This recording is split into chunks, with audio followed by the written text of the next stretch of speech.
1937 में बंटवारा होता है, 1937 में बंटवारा होता है वंदे मातरम का, और आज एक बार फिर कांग्रेस वर्किंग कमेटी कहती है कि 2 पैराग्राफ ही गाए जाएंगे। नमस्कार अमीश जी और आपके करोड़ों दर्शकों को नमस्कार। वंदे मातरम, जय हिंद। देखिए, बंटवारा तो कांग्रेस ने कई बार कराया है। अक्टूबर 15 1937 में जब मोहम्मद अली जिन्ना ने ये कहा था, आई थिंक लखनऊ में, कि ये वंदे मातरम पे ऑब्जेक्शन दर्ज करी थी, उसके कुछ ही हफ्ते बाद जवाहरलाल नेहरू ने रेलते में उनकी बात मान ली थी। कहा था कि हाँ भाई, सेकुलरिज्म और किसी के भी चक्कर में हम ये मान लेते हैं, ये बात है। 100 साल हो गए लगभग, हमारा हमसे सब कुछ छीन लिया गया। हमारा कम से कम एक गीत, राष्ट्रगान तो कम से कम हमें वापस मिल गया, लेकिन वो भी इनको हजम नहीं हो रहा। देखिए, तीसरी बात इसमें मैं सबसे जरूरी यहां पे अमीश कहना चाहूंगा, सीधे लॉजिक पे बात करता हूं। कई लोग कह रहे हैं भाई हम पूरा नहीं गाएंगे, मुसलमान लोग कह रहे हैं, हमारे भाई और बहन कह रहे हैं कि भाई ये हमारे लिए, हम किसी को भगवान नहीं मान सकते, इसलिए हमारे लिए ये गाना गलत है। अमीक भाई मेरे भाई हैं, ये भी हो सकता है ये सोचते हो ना सोचते हो, मैं ये बात नहीं कह रहा, मैं फैक्ट्स की बात कर रहा हूं। तो मेरे लिए एक सीधा सवाल है जो यहां पे पैनलिस्ट है वो आंसर कर दे अगर करना चाहते हैं। गढ़वाल रेजिमेंट जो है उसकी बैटल क्राई क्या है? बद्री विशाल की जय। राजपुताना राइफल्स की बैटल क्राई क्या है? राजा रामचंद्र की जय, बजरंग बली की जय, जय काली मां। क्या कोई कह सकता है कि कोई मुसलमान जो कि हमारा जवान है, ब्रेव जवान है, जो मुसलमान आर्मी में है, वो ये चांट ना करे जब ट्रेंच से निकलता है मारने के लिए एनिमी को? कह दो, अगर हिम्मत है कि आप कहते हो कि कोई मुसलमान ये नहीं गाएगा क्योंकि भगवान नहीं मानता, कह दो कि कोई जवान मुसलमान ये नहीं कहेगा बद्री विशाल की जय, ये नहीं कहेगा राजा रामचंद्र की जय। अगर हिम्मत है तो कह दो। ओके, मैं रुक करता हूं। मेरे साथ विवेक श्रीवास्तव हैं, अमीक जमई हैं, मेरे साथ प्रियंका जी हैं। मैं तमाम लोगों का रुक करूंगा, लेकिन आखिरकार ऑब्जेक्शन क्यों है वंदे मातरम पर? विवेक, क्या लेफ्ट भी ऐसा एक प्रस्ताव लेके आएगा कि वंदे मातरम वो पूरा नहीं गाएंगे? जिन्ना ने भी यही किया था और उसके बाद मुस्लिम लीग बनी और देश का बंटवारा हो गया। हाँ, देश का बंटवारा हो गया। 1950 की बात करिए, जब कॉन्स्टिट्यूएंट असेंबली बैठी, उस कॉन्स्टिट्यूएंट असेंबली में अंबेडकर भी थे, नेहरू भी थे, और उसके साथ साथ कौन थे साहब? श्यामा प्रसाद मुखर्जी। और श्यामा प्रसाद मुखर्जी ने क्या लिखा है, जाके दर्शक पढ़ें। ही एंडोर्स्ड कि पहले 2 स्टैंजाज ही ठीक हैं for the communal harmony in the nation.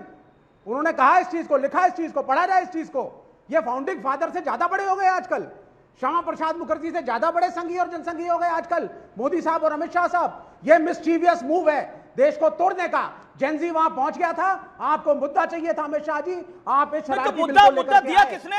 नहीं, एक सेकंड, आप कह रहे हैं कि ये देश को तोड़ने का मूव है। वंदे मातरम गाने से देश टूट जाता है और वंदे मातरम को नहीं गाने से देश सफल रहता है। ये तो वही बात हो गई जो लड़की अभी इस समय वायरल हो रही है, इस हफ्ते में वायरल हो रही है, जो कह रही है व्हाट इज दिस नॉनसेंस, हम जेनजी हैं, हम आर्मी की भी रिस्पेक्ट नहीं करेंगे। ये तो वही बात हो गई। मतलब क्या इलॉजिकल बात है सर? मतलब वंदे मातरम, जिन्ना ने बोला मैं 2 छंद गाऊंगा, मैं 2 छंद ही बोलूंगा वंदे मातरम के, और उसने देश का बंटवारा करा, और आप कह रहे हैं पूरा वंदे मातरम गाने से देश टूट जाएगा। मतलब व्हाट इज दिस?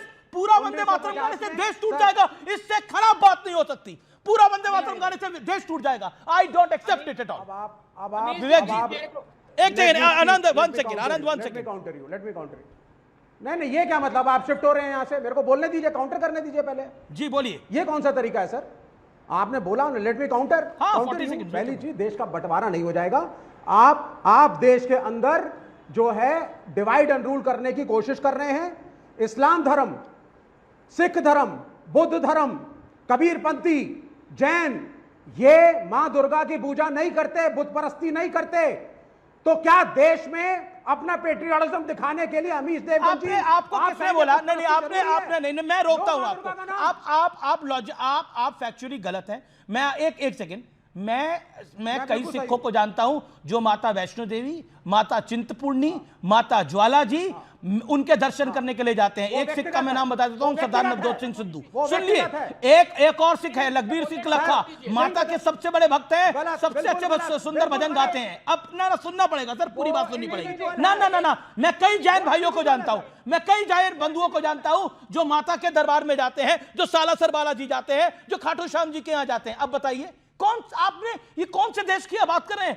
हिंदुस्तान में ऐसा नहीं होता है, हिंदुस्तान में ऐसा नहीं होता है। कई जैन और सिख जाते हैं, कई जैन और सिख जाते हैं। आप हिंदू धर्म से जैन और सिख को अलग कर ही नहीं सकते। आप सिखों को मूर्ति बिल्कुल अलग है सर, मूर्ति पूजक मत बनाइए सिखों को। सिख निराकारवादी हैं, एक ओंकार को मानते हैं, गुरु ग्रंथ साहब उनके अंतिम गुरु हैं, वो एक अलग धर्म है, उसको कृपा करके ओके हिंदू धर्म से एक second, you made your point. Okay, मैं आनंद respect रंगनाथन दी के जाए। पास जाता हूं, he will reply then mister Bhandari, ruling party. Amish okay, ji, ये बहुत ही गलत बात है। ये इतना ज्यादा हेट्रेड फैला रहे हैं और आपके माध्यम से फैला रहे हैं। इनको रोकिए। इनको पहली बात, इनको शायद पता नहीं है गुरु ग्रंथ साहब में सबसे ज्यादा किसकी पूजा करी का कहा गया है। इनको पता नहीं है महाराजा रंजीत सिंह जी के ध्वज पे दुर्गा मां विराजमान है, हनुमान विराजमान है। ये कहां से आ जाते हैं? और जहां से कॉन्स्टिट्यूशन की प्रोटेक्ट करने की बात कर रहे हैं, ये देखिए, communist CPI leader EMS Namboodiripad, sitting chief minister of Kerala, 1969 में क्या कह दिया? We will destroy Ambedkar's constitution from within. ये कह रहे हैं। आप रखोगे कॉन्स्टिट्यूशन की बात, आप काउंटर नहीं करते, एनकाउंटर करते हो। बस्तर के जंगलों में जाओ और वहीं की बात करो। हाँ, कहीं की ईंट कहीं का रोड़ा, भानुमति ने कुनबा जोड़ा। यहाँ पे बुतपरस्ती पे बात चल रही है, चले गए। बुतपरस्ती कैसे आएगी? वंदे मातरम का बुतपरस्ती से क्या लेना देना है? नहीं देखिए, नहीं, आई कांट अलाउ यू कि आप हिंदू धर्म को टारगेट करें। I can't allow you. यहाँ पर बुतपरस्ती की बात ही नहीं है, यहाँ पर वंदे मातरम की बात है। और वंदे मातरम के 2 छंद गाने के लिए मोहम्मद अली जिन्ना ने बोला था और पंडित नेहरू ने माना था, और आज उसी हिस्ट्री को रिपीट किया जा रहा है। मैं प्रदीप भंडारी को रुख करता हूं। प्रदीप भंडारी, जिस दिन ये सारा विवाद हुआ, केसी वेणुगोपाल की प्रेस कॉन्फ्रेंस होती है, केसी वेणुगोपाल कहते हैं एक कंफ्यूजन था, इसके बाद कुछ नहीं है, दिस चैप्टर इज क्लोज्ड। पर actually this chapter is open now, जब कांग्रेस ने एक प्रस्ताव पारित कर दिया है। पहली बात तो अमीश जी, इससे स्पष्ट हो गया कि जयराम रमेश झूठ बोल रहे थे। सोनिया गांधी ने जानबूझकर वंदे मातरम का अपमान किया था, क्योंकि जयराम रमेश का पहला स्टेटमेंट था कुर्सी के लिए सोनिया गांधी रोक रही थी। पॉइंट नंबर 1 मेरे सिंपल बात है, 1937 में नेहरू जिन्ना के सामने झुक गए, जिन्ना का दबाव था। देश आजाद 1947 में हो गया। 1947 के बाद ऐसी कौन सी तुष्टीकरण की मानसिकता का दबाव था कि जो 1947 के पहले जिन्ना की बात मानी, उसको 1947 के बाद कैरी कर रहे हैं। Point number 1। पॉइंट नंबर 2, मेरे पास कॉन्स्टिट्यूएंट असेंबली की वो डिबेट है अमीश जी, जो विवेक जी बात कर रहे हैं। यहां कहीं नहीं लिखा था कि 2 स्टैंजाज वंदे मातरम की बात है। कॉन्स्टिट्यूएंट असेंबली में वंदे मातरम पूरी तरीके से बात की थी, सिर्फ जवाहरलाल नेहरू ने पॉलिटिकल रेजोल्यूशन की बात की थी। पॉइंट नंबर 3, 15 अगस्त 1947 को सरदार वल्लभ भाई पटेल ने पंडित ओमकार माथुर को आकाशवाणी में सुबह 6:30 बजे बोला था, पूरे वंदे मातरम का उद्घोष करिए, क्योंकि हम वैसे नहीं कर सकते, क्योंकि वहां पे नेहरू ने पॉलिटिकली अलाउ नहीं किया। तो सब लीडर्स भी आजादी के दिन पर भी सरदार पटेल ने पूरे वंदे मातरम की बात की थी। आखिरी, अगर ये हिंदू मुसलमान है तो डोगरा रेजिमेंट का अगर मैं वॉर क्राई की बात करूं तो ज्वाला माता की जय की बात करते हैं। अगर राजपूत रेजिमेंट की बात करूं तो बोलो बजरंग बली की जय की बात करते हैं। तो क्या ये कह रहे हैं कि जो मुसलमान रेजिमेंट में जाएंगे वो मुसलमान कम्युनल मुसलमान है? कहां तक जाएगा? ये तो पार्टीशन 2.0 मुझे लगता है कि उस डायरेक्शन में चर्चा को लेके ही नहीं जाना तो चाहिए। मुस्लिम लीग मानसिकता है। ओके, मैं प्रियंका जो मुस्लिम लीग के सामने ओके, 1947 में नेहरू झुके, अभी किसके सामने झुक रहे थे मैं जानना चाहता हूं। ओके, प्रियंका गुप्ता, क्या दबाव है? और आप लखनऊ से ही बैठी हैं, लखनऊ में ही ये फैसला होता है। लखनऊ में ही मोहम्मद अली जिन्ना ने इस गीत की निंदा करी थी और 28 अक्टूबर 1937 को कोलकाता की वर्किंग कमेटी में वंदे मातरम के 2 छंद गाने का कांग्रेस ने तब फैसला लिया था। ये हिस्टोरिक हिस्ट्री रिपीट इसलिए कर रही है, तब लिया था 1937 में, तब अंग्रेजों का राज था, जब जिन्ना के आगे कांग्रेस को अपने बात को बदलना पड़ा था। आज भारतीय जनता पार्टी पूछ रही है, देश के गृह मंत्री पूछ रहे हैं कि किसके दबाव में आपने यह फैसला लिया है। जवाब इस बात का 50 सेकेंड्स। देखिए अमीश जी, सबसे पहले तो आपने बहुत अच्छी बात क्लियर कर दी कि जब आरएसएस नमस्ते सदा वत्सलम गाया करती थी और जब हिंदू महासभा 2 नेशन थ्योरी दिया करती थी, तब सिर्फ एक कांग्रेस ऐसी थी जो अपने अधिवेशन में वंदे मातरम गाया करती थी और वंदे मातरम के साथ वो देश को जोड़ने की बात करती थी। तो ये एक सच है जो दुनिया के सामने आ गया है और वो उसका क्रेडिट भारतीय जनता पार्टी को जाता है। सबसे बड़ी बात यह है कि जब हम बात करते हैं कांग्रेस अधिवेशन की, तो उस समय अधिवेशन में कौन लोग हुआ करते थे? वो स्वतंत्रता सेनानी, और वो स्वतंत्रता सेनानी नायक हुआ करते थे जिन्होंने अपने प्राणों की आहुति दी। गुरु रविंद्रनाथ टैगोर हुआ करते थे, सुभाष चंद्र बोस, पटेल जी, इस तरीके के महान शख्सियत हुआ करती थी जिनको आज से ज्यादा आज के जो ये नेता हैं इनसे बहुत ज्यादा समझ हुआ करती थी। उन्होंने देश की आजादी में एक्टिवली पार्टिसिपेट किया। देखिए, आरएसएस वो पार्टी है जिसने अपने कार्यालय पे 52 साल तक झंडा नहीं फहराया। वो देशभक्ति की बातें कर रही। 2001 की बात है, जब लोग फहरारे जाते थे तो ये उनके ऊपर केस कर दिया करते थे। आज बात कर रहे हैं देशभक्ति की, तो सवाल ये उठता है कि आप अपने गिरेबान में झांक के देखिए कि आप क्या कर रहे थे। आप तब क्या कर रहे थे? आप जब आज़ादी की लड़ाई चल रही थी तब आप जो है कहीं चंदा चोरी, आज तो खैर चंदा चोरी की बात है, तब पेंशन लिया जा रहा था, तब माफ़ी मांगी जा रही थी, तब जो है मुखबिरी की जा रही थी। तो इस तरीके के लोग हैं, ये क्या हमें सिखाएंगे देशभक्ति? ये देशभक्ति सिखाने लायक लोग नहीं है। आज भी ये देशभक्ति नहीं कर पा रहे हैं। जब अरुणाचल प्रदेश में लगभग 1 मिनट 40 सेकंड अपनी बात को रखा। एक सेकंड प्रियंका आपने बोला, लेकिन जयराम रमेश ने बोला कि उस दिन कुर्सी का कंफ्यूजन था। केसी वेणुगोपाल ने बोला कुछ और कंफ्यूजन था, दिस चैप्टर इज क्लोज। तो उस दिन गलत बयान दिया गया, उस दिन गलत बयान दिया गया। आप वंदे मातरम के 6 छंदों के विरोध में थे। वंदे मातरम के को पूरा गाने पर कांग्रेस का उस दिन विरोध था। 15 अगस्त के दिन वंदे मातरम को पूरा नहीं गाया गया और उस दिन आपने गलत बयानबाजी करी। बीजेपी कह रही है आपने झूठ बोला सार्वजनिक रूप से। ये गलत बात कह रहे हैं, आपकी इंफॉर्मेशन में कमी है। पूरा गाया गया और आपको पता नहीं है वो बात। आप पहले अपनी जो टीम है उससे कंफर्म करिए पूरा गाया गया कि नहीं गाया गया। नहीं, कहां वहां पर आपने नहीं आप वहां पर सोनिया गांधी अपसेट नजर आ रही थी, राहुल गांधी अपसेट नजर आ रहे थे। उसके बाद ऑडियो आया, राहुल गांधी ने कैटेगोरिकली बोला हम उतना ही गाएंगे, हम उतना ही गाएंगे जितना पहले गाते थे, हम उतना ही गाएंगे जितना हम पहले गाते थे, हम पूरा नहीं गाएंगे। देखिए लॉ ऑफ द लैंड है। आप एक सेकंड प्रियंका होल्ड होगा प्रियंका आप अपनी बात को रखिएगा, मैं आपको पूरा मौका दूंगा। ऑडियो डाउन कर रहा हूं आपका। प्रियंका, इत्मीनान से मेरे कार्यक्रम में पूरा बोलने का मौका मिलता है, इसलिए मैं बोल रहा हूं, बार बार बीच में मत बोलिए। मेरा एक प्रश्न है आपसे, आप ही से सवाल है। प्रियंका जी आराम से ना। प्रियंका जी, मेरा सवाल आपसे बहुत ही हम्बली है और बहुत ही ईमानदारी से यह सवाल पूछ रहा हूं, एक देशभक्त होने के नाते। आप भी देशभक्त हैं, मतलब क्या आपको लगता है वंदे मातरम को अधूरा गाने से, एक आप क्योंकि संविधान की बात करती हैं, आप लोकतंत्र की सबसे बड़ी प्रहरी पार्टी हैं, कांग्रेस पार्टी लोकतंत्र को मानती है, संविधान की सबसे बड़ी प्रहरी पार्टी है, तो जब सदन कोई कानून पास कर रहा है, उसके बाद आप उस कानून को नहीं मान रहे हैं और वंदे मातरम जैसी बात को, कोई पॉलिटिकल मामला होता तो आप बोलती कि हम नहीं मानेंगे, लेकिन वंदे मातरम को नहीं मानेंगे क्यों? और केसी वेणुगोपाल जी ने बोला कि तब तो वो कंफ्यूजन था, लेकिन इसका क्लैरिटी हो गया ना, कंफ्यूजन नहीं था, आपके मन में था कि वंदे मातरम पूरा नहीं गाना है। जवाब उम्मीद करती हूँ आपने मेरा ऑडियो खोल दिया होगा। जी बिल्कुल मैडम, खोल दिया है, आपके 50 सेकंड बोलिए। पता भी कर चुके होंगे। नहीं सुनिए, उस दिन पूरा वंदे मातरम चला था, आप पता कर लीजिए, आप कंफर्म कर लीजिए, इसलिए उस बात को आप प्लीज रिपीट ना करिए। दूसरी चीज मैं ये कहना चाहूंगी कि जिस तरीके से आप कह रहे हैं कि वंदे मातरम का अपमान है अगर उसके 6 छंद नहीं गाए जाएंगे, तो ये अपमान तो अटल बिहारी वाजपेयी की सरकार भी कर रही थी।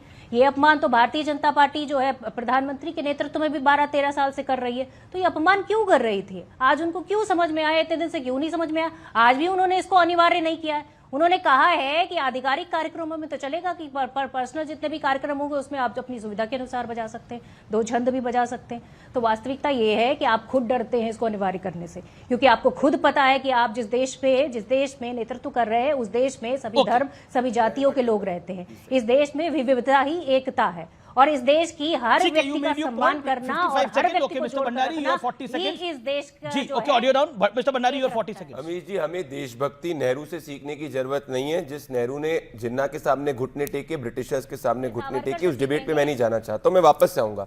इन्होंने कहा कि भाई कांग्रेस देशभक्ति की बात करती थी और कांग्रेस के अधिवेशन में वंदे मातरम गाया जाता। तो ये मान रही हैं खुद की जवाहरलाल नेहरू ने घुटने जिन्ना के सामने टेके थे, इसीलिए जो कांग्रेस के अधिवेशन में 1937 के पहले चल रहा था वो सही था और 1937 के बीच में बोल रही है। प्रियंका जी देखिए, बीजेपी का प्रवक्ता, आपने 3 बारी बोला, तीनों बारी बीच पे नहीं बोला, वो काफी टाइम बाद बोल रहे हैं, उनको 40 सेकंड अलाउ करिए। Audios down. ओके, मेरे सिर्फ 3 रिबटल्स।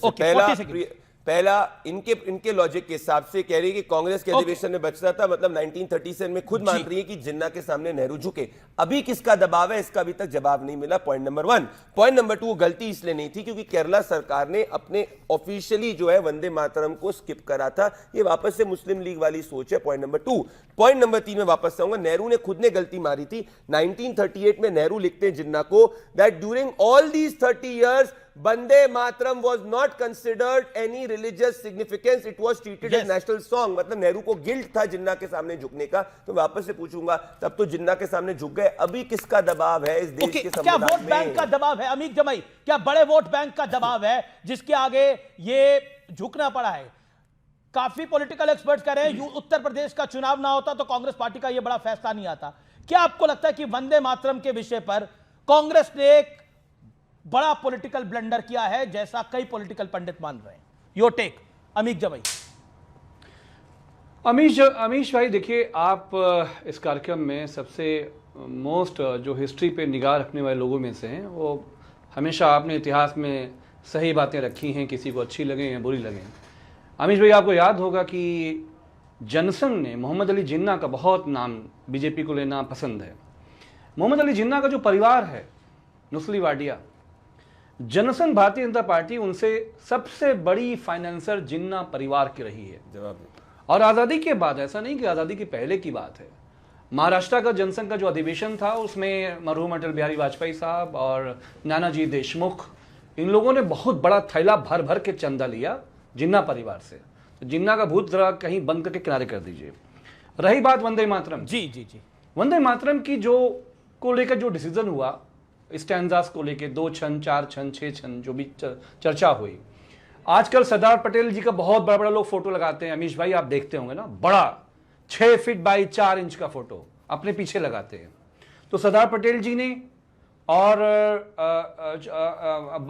बोस साहब ने और ये सारे बड़ों ने मिलकर फैसला किया कि जो इसका दो छंद हैं, रविन्द्रनाथ टैगोर जी ने, तीनों ने मिलकर फैसला किया, मौलाना अबुल कलाम आजाद ने, कि ये हमारे देश को बड़े स्तर पे एकजुट करता है।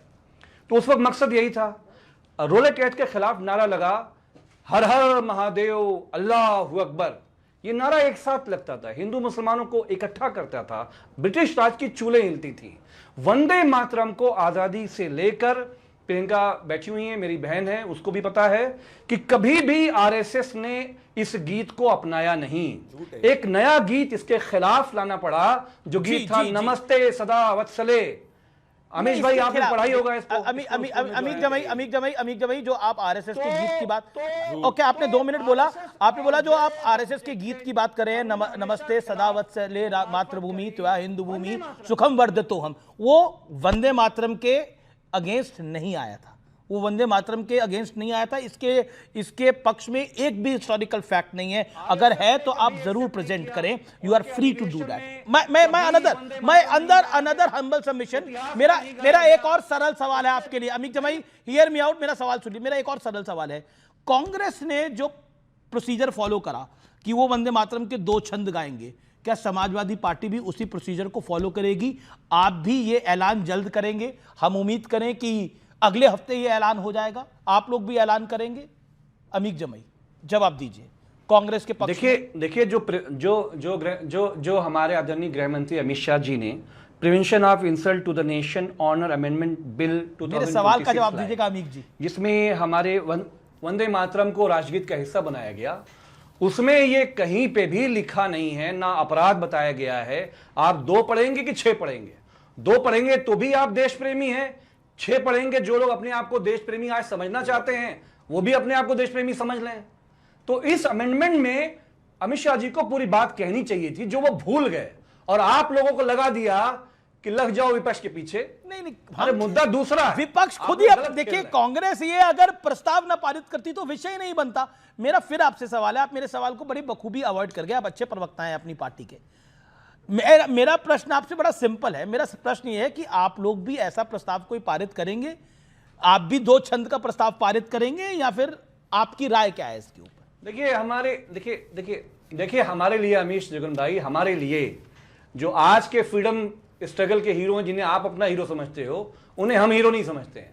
हम सुभाष चंद्र बोस को अपना हीरो समझते हैं। आप देखिए, सरदार पटेल, मैं तो महात्मा गांधी को भी अपना हीरो मानता हूं, मैं सुभाष चंद्र बोस को भी हीरो मानता हूं, मैं श्यामा प्रसाद मुखर्जी को भी मानता हूं हीरो, मैं लाला लाजपत राय को भी हीरो मानता हूं, मैं भगत सिंह को भी हीरो मानता हूं। मेरी बात ही नहीं है ना सर, मैं तो आपकी पार्टी की बात कर रहा हूं। कांग्रेस की तो बात हुई, मैं आपसे पूछ रहा हूं। देखिए, आप भी जान रहे हैं, दिल पे हाथ रखे। अमीक भाई, मुझे पता है आप देशभक्त आदमी, आप देशभक्त आदमी हैं। कहां जिस आदमी का परिवार दफन हो इस देश की मिट्टी में, वो इस देश और वंदे मातरम से नफरत कर ही नहीं सकता। मेरा दिल पे हाथ रखिए थोड़ी देर के लिए, मैं भी दिल पे हाथ रखता हूं, आप भी रखिए, भंडारी जी आप भी रखिए हाथ। ओके, सब दिल पे हाथ रखेंगे थोड़ी देर के लिए। ओके, अमीक भाई दिल पे हाथ रखिए ना, दिल पे हाथ रखिए, यकीन मानिए दिल पे हाथ रखिए, थोड़ी देर के लिए रखिए ना अमीक भाई। मैं दिल आपसे- पे हाथ मैं- रख मैं अमित देखिए भाई, दिल- हाँ दिल पे बिल्कुल, रखिए। ओके, अमित भाई को दिखाइए विंडो के अंदर। अमित भाई, दस हम सेकंड दोनों दिल पे हाथ दस रख के, सेकंड मैं आपसे दिल पे दस हाथ सेकंड, रख के दस सवाल सेकंड, पूछता हूं, दस सेकंड, क्या दस आप अपनी पार्टी को ऐसा एडवाइस करेंगे कि 2 छंद वाला प्रस्ताव लेकर आए आज के युग में? आप एडवाइस करेंगे अपनी पार्टी नहीं, को, मैं या सिर्फ लेकर आएंगे ये आप लोग? मैं सिर्फ आंसर। ये एडवाइस करना चाहता हूं, मैं सिर्फ ये एडवाइस करना चाहता हूं, राष्ट्रीय मुद्दों से भाग के राष्ट्रवाद की शरण स्थली में आने वाली भारतीय जनता पार्टी आरएसएस नमस्ते सदा वत्सले को त्याग के आप वंदे देखिए मातरम दिल पे हाथ रख के जवाब नहीं दे पाए, क्योंकि आप भी जानते हैं ये गलत है, क्योंकि आप भी जानते हैं ये गलत है। अमीर जमाई आपका दिल जानता है ये गलत है, आप भी नहीं बोल पाए। आप जानते हैं, आप देश प्रेमी है, कैसे मान सकते हैं? प्रियंका जी भी देश प्रेमी है, कैसे इस बात से एग्री कर सकती है? यहाँ पे जितने व्यूअर्स मुझे देख रहे हैं और जितने व्यूअर्स ऑनलाइन देख रहे हैं, मैं उनसे पूछता हूं, युवा जो देख रहे हैं वो अपने दिल पे हाथ रखें और पूछें, क्या वंदे मातरम का बंटवारा सही है?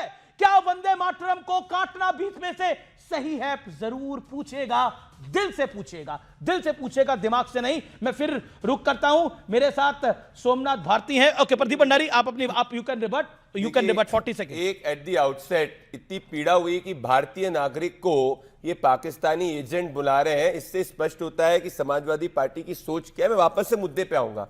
जिन्ना का दबाव 1947 वो कह रहे हैं कि अगर 2 छंद भी गाएंगे तो क्या तकलीफ है? आप पूरा वंदे मातरम गवाना क्यों चाहते वंदे हैं? मातरम को आधा काटा गया था तो उसका फाइनल रिजल्ट पार्टीशन हुआ था ना, 1937 में जिन्ना बिल्कुल को हुआ दिया, 45 में सेपरेट इलेक्टोरेट हुआ, 47 में पार्टीशन हुआ। Point. तो फिर अभी जिसके दबाव में आके ये देश को क्या करना चाहते हैं? वापस से दूसरा टुकड़ा करना चाहते हैं क्या पूरा वापस से? गवाना क्यों चाहते हैं वंदे मातरम? क्योंकि ये देश की मूल भावना थी, ये Okay. देश के संविधान की मूल भावना थी। और सुनिए, ये मेरे पास सुभाष चंद्र बोस ने कभी नहीं कहा कि वंदे मातरम काटना चाहिए। सिर्फ और सिर्फ 20 अक्टूबर 1937 में जवाहरलाल नेहरू ने जब प्रेसाइड किया तो उन्होंने कहा था जिन्ना ऐसा चाहते हैं ऐसा कर लो। तभी 15 अगस्त 1947 को कटेल ने 15 अगस्त आकाशवाणी 6:30 पे पूरा वंदे मातरम गाया। मैं पूछ रहा हूं, वंदे मातरम में भाजपा का तो है ही नहीं, भाजपा कांग्रेस नहीं, तो जब राष्ट्रगीत गाने में बिल्कुल, चिढ़ क्या बीजेपी नहीं है, वंदे मातरम राष्ट्रगीत बीजेपी से कांग्रेस क्या नहीं। चिढ़ है? बीजेपी भाई कांग्रेस राष्ट्रगीत नहीं गाओ, राष्ट्रगान गाओ, यही तो देशभक्त आदमी ओके, करता है। सोमनाथ भारती बोलना चाहते हैं। सोमनाथ भारती, क्या कांग्रेस को सूट नहीं कर रहा था कि भारतीय जनता पार्टी की सरकार थोड़ी दबाव में थी?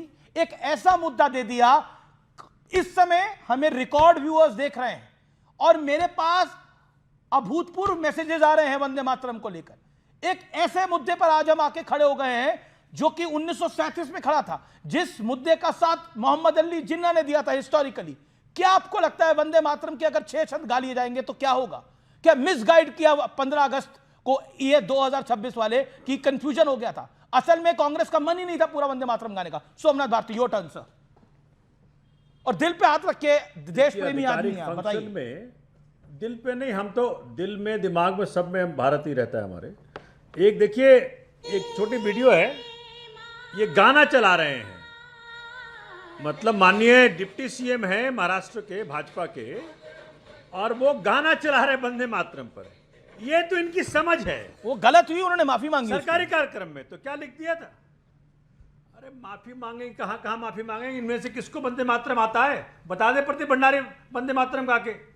दूसरी बात बताइए, देखिए भारत माता की प्रशंसा, वंदे मातरम का मतलब क्या है? बाउ टू द मदर, मां की प्रशंसा, मां की पूजा, मां की वंदना।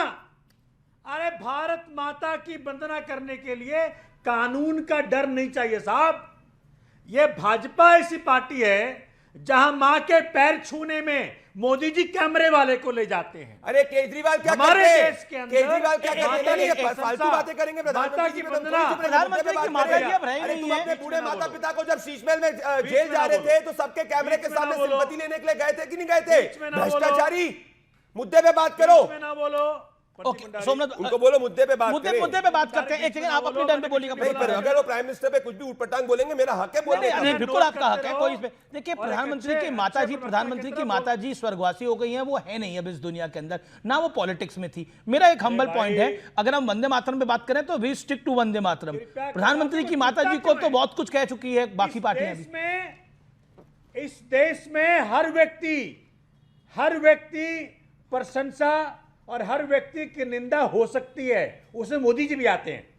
कृपया करके उनको नॉन बायोलॉजिकल मत बनाइए। केजरीवाल भी आते हैं, दूसरी पर बात अभी समझिए मुद्दा आप। प्रधानमंत्री मोदी या केजरीवाल नहीं, वंदे सब आते हैं। मातरम है। समझे? शीशमहल सब आते हैं। भ्रष्टाचारी।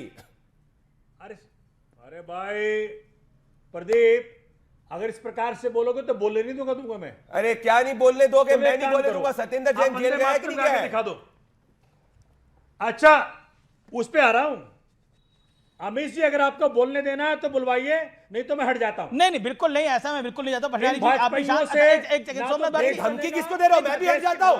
नहीं, धमकी ये किसको तो दे रहे हो? ट्रेटर है। ए, सोमनाथ भारती, ये तो अंग्रेजों के प्रधानमंत्री मुखबिर जी है। की दिवंगत माता जी के बारे में अगर कुछ भी बोलोगे, कहीं भी बोलोगे तो उसी भाषा में जवाब अंग्रेजों दूंगा। के धमकी मुखबिर देना है। किसी और को, मैं भी हट जाऊंगा। अरे तुम चाटो बकवास भाई मत मोदी करना। का, हमको चाटने मुद्दे पे की रहो, जरूरत वंदे मातरम पे सबको अच्छा सुनना मेरा था। निवेदन, आप आप भी चाटो, शांत होइए, मोदी सोमनाथ का भारती भी हमको शांत चाटने की जरूरत नहीं हो। है। अच्छा सोमनाथ भारती आप भी शांत, भंडारी जी आप भी शांत। एक सेकंड सोमनाथ भारती, वंदे मातरम के विषय पे आते हैं। प्रधानमंत्री की माता जी विषय नहीं है और ना सत्येंद्र जैन विषय है। मैं फिर कह रहा हूं, एक सेकंड। माता जी को, अच्छा, माता जी वंदे के मातरम बारे पे में नहीं कांग्रेस बोले। के स्टैंड के आप भी साथ के हैं। बारे में आप बोले। आम आदमी पार्टी वंदे मातरम पे कांग्रेस के स्टैंड के साथ खड़ी है, इसका अमित मतलब देवकर जवाब। जब माता जी के पास जाते हैं तो क्या मीडिया लेके जाते हैं क्या? ये गए, ये रही कैमरे फोटो, लग जाते हैं क्या? ये रहे। जब जेल जाने वाले थे पूरे कैमरे के सामने गए। सुनिए। ये लो, दिखा दी फोटो। सुनिए। ये रहे केजरीवाल की अरे फोटो, अरविंद दिखा दी। केजरीवाल जी तो व्हील चेयर पे मोदी लेके जी जा रहे थे, क्या? तब भी बहुत बड़ा क्या विषय बना बात था। कर रहे नहीं, हैं? लेट्स नॉट अरे गेट तो इनटू मोदी दिस। जी जा रहे हैं अरविंद ना, जी मैं की तो माता नहीं जी गया, पे मैं तो जाए, किसी के बीच में नहीं प्रधानमंत्री बोला। मोदी जी की मोदी माता जी हर साल जेल जाते है। हैं क्या? सोमनाथ भारती, अरे मोदी को जेल भेजना है क्या? अभी टाइम आएगा, जेल भी जाएंगे, चिंता ना करो, वो भी टाइम आएगा। तुम्हारी 7 पुश्ते नहीं ले जा पाएगी। 7 पुश्ते ऐसे ही ये पंजाब आपकी के विश दिल्ली है। से चली गई, मतलब पंजाब से एक भी सेकंड, चली एक गई। सेकंड, आप बोल रहे हैं मोदी जी बड़े, मतलब सब बीजेपी की जाएंगे। सरकार बड़ी विंडिक्टिव है, और आप कह रहे हैं मोदी जी भी जेल जाएंगे। जब आपकी विपक्ष की सरकार आएगी तो मोदी जी को जेल भेजेंगे, यही आपका तात्पर्य है ना? चलिए, आपको जो करना हो करिएगा, जब आपकी सरकार आएगी आपको जो करना हो करिएगा, लेकिन आप मेरे प्रश्न का जवाब दीजिए। यानी मुझे ऐसा लग रहा है कांग्रेस पार्टी के स्टैंड के साथ आम आदमी पार्टी है आज वंदे मातरम के। जवाब इस बात का। अरे सुनिए, मैं बता रहा हूं, देखो, अगर आप मुझे फ्रीडम देंगे तो मैं बोल पाऊंगा, नहीं देंगे तो आपको जो बुलवाना बुलवाते रहिए। ठीक है। देख क्या है, आपको अगर याद होगा अमित जी, पुणे में एक केस चल रहा है, सावरकर जी के पोते वहां पे उनका क्रॉस एग्जामिनेशन चल रहा है।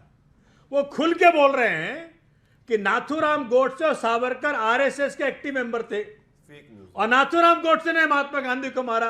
ये वंदे मातरम करेंगे? चेक कर लीजिए। पता है वहां वो चले गए हाई कोर्ट कि भाई ये क्रॉस एग्जामिनेशन बंद करवाइए। अरे भाई, जब तुम्हारी पोल खुलने लगेगी तो क्रॉस एग्जामिनेशन थोड़ी बंद होगा, कोर्ट है भाई, आपका कोई आंगन में कार्यक्रम नहीं चल रहा है। तीसरी बात समझिए आप, मैं जानना चाहता हूं माननीय अमित जी, नीट के पेपर लीक करवा के वंदे मातरम हो रहा है। E20 आप जनता के ऊपर थोप रहे हो। E20 और वंदे मातरम का क्या लेना देना है? नहीं, एक सेकंड आजाद, फिर तो ये सोच हो गई। नहीं, एक सेकंड मिस्टर सोमनाथ भारती, फिर तो ये सोच हो गई, देश में कहीं बाढ़ आई हुई है तो 15 अगस्त का क्या लेना देना है? 15 अगस्त क्यों सेलिब्रेट करी जाए? देश के अंदर कोई विपदा आई हुई है, आई स्टिल रिमेंबर, भुज में भूकंप आया था, 26 जनवरी क्यों मनाई जाए? भुज में भूकंप आया था, 26 जनवरी क्यों मनाई जाए? ऐसा नहीं होता सर, ऐसा नहीं होता। मतलब वंदे मातरम का क्या मतलब है? नीट के एग्जाम से, नीट का पेपर लीक हुआ, गलत हुआ, सरकार से सवाल पूछे गए, देश के एजुकेशन मिनिस्टर को इस्तीफा देना पड़ा, लेकिन वो विषय अपनी जगह, उस पर बहुत डिबेट हुई। लेकिन आज वंदे मातरम पे कांग्रेस के स्टैंड के साथ है या खिलाफ है? जवाब दीजिए, जवाब दीजिए सोमनाथ भारती, आप बच नहीं सकते इस सवाल से। स्टैंड ये बता रहा हूं, माने मैं अमित जी साफ साफ ये कह रहा हूं, वंदे मातरम कथनी के साथ साथ करनी में लाइए जनाब। ठीक है, वो आएगा, लेकिन अभी भारत को कांग्रेस तो ट्रंप कथनी के में भी नहीं आगे लेके आ रही झुका है। दिया आपने। कांग्रेस तो कथनी में भी नहीं लेके आ रही है। जवाब दीजिए, कांग्रेस के स्टैंड के साथ है या खिलाफ है? तो कांग्रेस वंदे मातरम पे। कांग्रेस को मोदी जी को घेरना नहीं आ रहा। अगर कांग्रेस उस शब्दों में अटक जाएगी, वंदे मातरम अपनी कथनी में तो है ही है, करनी में लाइए। भारत माता को ट्रंप के आगे बार बार झुका करके वंदे मातरम नहीं होता साहब। ओके आनंद मातरम तब होता मतलब है क्या भारत जब माता को पूरे ट्रंप देश के आगे के झुकाकर? स्कूलों में- आप मोदी जी, आप बोलिए ना सरकार झुक रही है, भारत माता झुकेगी ट्रंप के आगे? कैसी बात करते हैं आप? भारत माता झुकेगी ट्रंप के आगे? Who is Trump? कौन है ट्रंप? भारत माता कैसे झुक सकती है ट्रंप के आगे? प्लीज मत बोलिए सर, ये भारत माता कैसे झुक सकती है ट्रंप के आगे? क्या बोल रहे हैं आप लोग सर? कमाल है सर, देश की बात है ये सर। आप मोदी का विरोध करिए, प्रदीप भंडारी का विरोध करिए, भारतीय जनता पार्टी का विरोध करिए, गृह मंत्री अमित शाह का विरोध करिए, जिसका विरोध करना करिए, भारत माता झुक रही है ट्रंप के आगे? क्या बोल रहे हैं सर, क्या बोल रहे हैं आप लोग? Okay Anand Ranganathan. Thank you Amish ji. 35 minute बाद चांस आया, कम से कम 30 सेकंड दीजिएगा, क्योंकि 2 फेक न्यूज आपकी जो यहाँ पे फैलाई जा रही है वो हटानी है, प्लीज दीजिएगा। सांस फूल जाती है, इतना वेट करता रहता हूं। नंबर 1, ये जो कांग्रेस की प्रवक्ता प्रियंका जी है, मैं इनकी इज्जत करता हूं, लेकिन इनको हिस्ट्री लेसन चाहिए। जब राहुल गांधी के दादा हिटलर की बड़ाई में, मुसोलिनी की आर्मी में थे ना, तब हेमू कलानी आरएसएस के गैलोस चढ़ गए थे देशभक्ति में, देश की लड़ाई में। तो ये आप तो मत कहें कम से कम कि देश के लिए आरएसएस लड़ी कि नहीं लड़ी। नंबर 2, मैं विवेक से पूछना चाहता हूं, चंडी दीवार किसने लिखी है विवेक? अगर 4 नींबू निचोड़ने से दूध नहीं फटता, उससे ज्यादा तुम्हारी हालत है, तो ये बता दो, चंडी दीवार किसने लिखी है? नाम बताओ उसका। हाँ, नाम बताओ, चंडी दीवार किसने लिखी है? विवेक अब आप सुन लीजिए। नाम बताओ। हाँ, एक मिनट। अब आपका झूठ देखिए। मैं बताऊंगा। अरे चीखिए मत प्रोफेसर साहब, आपका झूठ न्यूज 18 के दर्शकों के सामने यही फाश करूंगा। मेरे पास टाइम सुन नहीं है, लीजिए। मैं पूछ रहा हूं। सुनिए, एक मिनट सुनिए। अमीश, अरे अब भाई, नहीं, आप एक मिनट let me म्यूट हो जाओ। counter you now, ना? नहीं, Let me counter you मैं now। बता रहा हूं, मैं बता रहा हूं। नहीं, सुनिए, ये क्या हो गया? अब आपने गलत बोला, मैं तो क्या काउंटर आपको करूंगा। बताया नहीं? हेमू एक कलानी का नाम मेरा बैकग्राउंड क्या बता था? दो। अमीश, आपको please, Hemu I Kalani beg के of बारे में you। कुछ नहीं मालूम? Amish, I beg of you, मुझे प्लीज ओके बोलने ओके दीजिए। Okay okay I okay want, मैं चाहूंगा एक न्यूज़ 18 के दर्शक प्रोफेसर आनंद रंगनाथन 30 सेकंड बोल लें, फिर विवेक यू कम इन, यू हाथ जोड़ के रिस्पॉन्ड। मैं प्रार्थना कर रहा हूं, विवेक मेरे भाई सुन लें दो। ओके आनंद ये 30 सेकंड्स, मेक योर पॉइंट। बुत परस्ती की बात कर रहे हैं, वंदे मातरम में दुर्गा का नाम कैसे आ गया? चंडी दीवार लिखी है गुरु गोविंद सिंह ने। गुरु गोविंद सिंह ने मां दुर्गा पे चंडी दीवार लिखे, कुछ तो शर्म कर लो। वो हमारे गुरु हैं, तुम्हारे नहीं हो तो नहीं हो। मैं हूं सिख। बेशर्मी की हद होती है आपके चैनल पे, यहाँ पे ऐसे लोगों को लाते हैं आप। अमीश जी माफ कीजिएगा।